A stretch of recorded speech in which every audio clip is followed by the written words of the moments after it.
Hello, welcome to Clayton High School's open house, and this is physics for freshmen. So,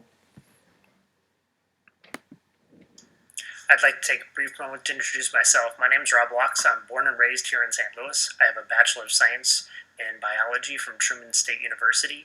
I have a Master's in Education from Webster University. I've been teaching here at Clayton High School since 2001, and I've taught primarily physics, but I also a little bit of biology. Prior to that, I spent 7 years as the science director of the Wilson School, which is a small independent school between Wydown and Captain. In addition to that, I've been working as an Olympic development swim coach for the past 33 years, mostly here in St. Louis. I am married and I have two high schoolers that are not too far off in age from your kids as well. And in addition, I told you I coach swimming, and I like to pretend to train for triathlons here and there on my own.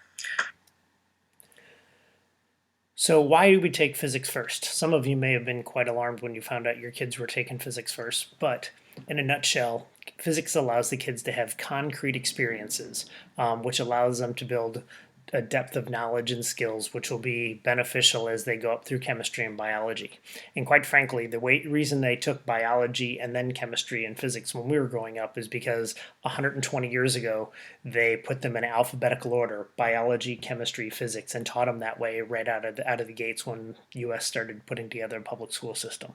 And back then, it made more sense because biology back then was more of an observable science, like how is the leaves on this tree similar to the leaves on this tree? How is the skeleton of this animal like the skeleton of that animal? Where looking at biology today is a far more complex thing. So physics helps kids understand better how things interact with one another. That interaction is why chemistry works the way it does. Those chemical reactions is the foundation of life, and then biology is the study of that life. Those organized chemical reactions and electrical impulses that we call life. So we're using this physics class as a way to help the kids think scientifically and to change their thinking. We use modeling as the method of delivery. The kids will develop awesome presentation skills, which will help no matter what career they go into, whether it's in the sciences or not. And it's student-directed learning. It's amazing how well this stuff is organized and set up so that the kids' natural questions are really the next steps that we're going to be going through. If you'd like to know more about modeling, you can look it up online, but it was developed in the 80s by an expert physics teacher named David Hestenes, and it's been recognized by all kinds of organizations over the years.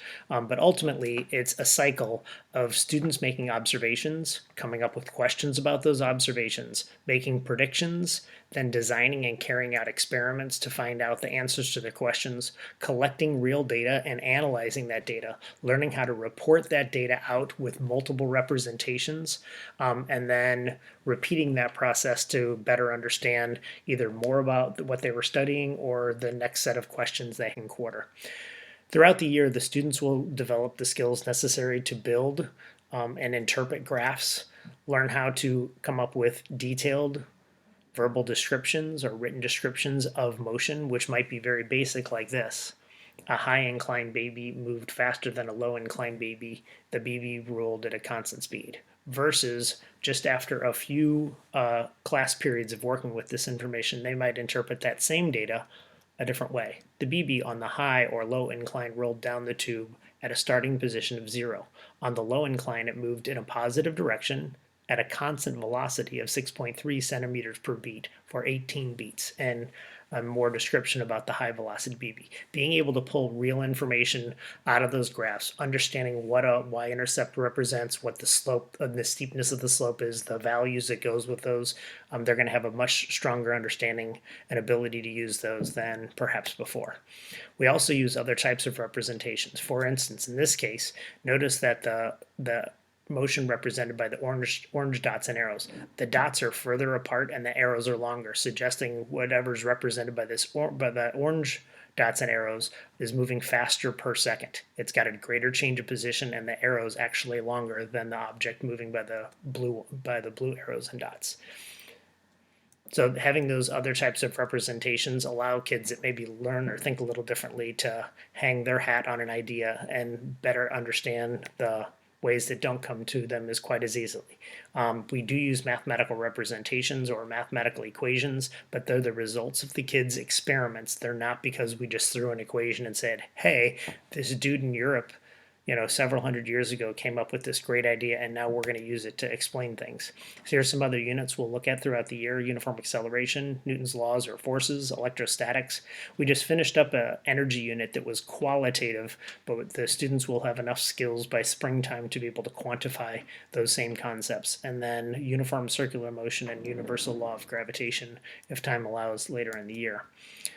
To ensure success, make sure that the kids are paying attention. Encourage them to put down phones or other distractions during class, whether it be here at school or from home. Make sure that work is being done on time. Make corrections when we go over it. And if they're ever feeling confused, please encourage them to reach out and get help. They can reach out and get help. There's frequently time before school and after school. In addition, remember they have lots of resources in addition to teachers, partners, friends. Our class website has tons of information. Don't hesitate to reach out to me. My email address is here, robertlaux@claytonschools.net. If you'd like to know more about modeling, you can look it up at modelinginstruction.org/parents/. Excellent. It's been nice meeting you. I look forward to meeting you in person sometime soon.